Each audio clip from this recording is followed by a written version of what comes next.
A política climática foi construída sobre uma premissa, a de que os países trabalhariam juntos para resolver um problema global compartilhado. Mas hoje, o mundo parece muito diferente. As tensões comerciais estão aumentando. Os governos estão gastando mais com defesa. As grandes potências competem por tecnologia, energia e minerais críticos. A cooperação internacional parece mais fraca do que era há uma década. Então, isso significa que a política climática está morrendo? Vamos tentar responder a essa pergunta no episódio de hoje do Climate Mundial.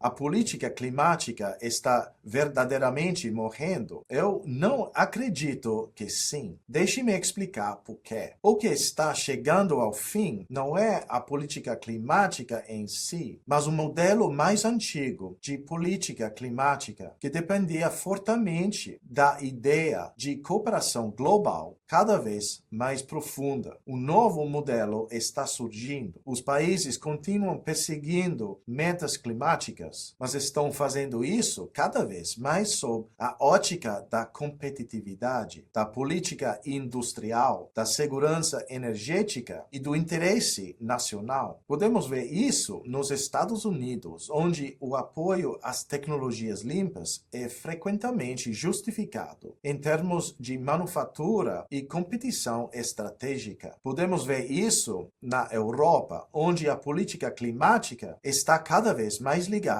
à resiliência industrial e à soberania econômica. E podemos ver isso na China também, onde as tecnologias de energia limpa se tornaram uma fonte de força industrial e competitividade nas exportações. Os mercados de carbono oferecem outro exemplo interessante. Muitas pessoas assumem que um mundo mais fragmentado significa menos comércio internacional de carbono. No entanto, o oposto pode acontecer. A União Europeia está explorando formas de reintroduzir créditos internacionais de carbono em sua arquitetura climática. No entanto, em vez de depender principalmente da demanda do mercado privado, os formuladores de políticas estão considerando abordagens baseadas em compras soberanas e cooperação entre governos. Em outras palavras, a cooperação internacional não está desaparecendo, ela está se tornando mais estratégica. Isso reflete o que descrevi anteriormente como realismo em rede. Os países permanecem conectados porque precisam uns dos outros, mas essas conexões são cada vez mais moldadas por interesses nacionais, preocupações de segurança e prioridades econômicas. Portanto, é improvável que o futuro da política climática seja definido por um globalismo puro ou por um nacionalismo puro. Em vez disso, ele poderá ser caracterizado por uma cooperação seletiva. Os países competirão em algumas áreas, colaborarão em outras e vão construir redes que promovam tanto os objetivos climáticos quanto os interesses nacionais. O resultado pode ser um mundo mais disputado do que antes, mas também mais pragmático. A política climática não está desaparecendo, ela está se adaptando a uma nova realidade geopolítica. E compreender essa mudança pode ser uma das questões mais importantes da política climática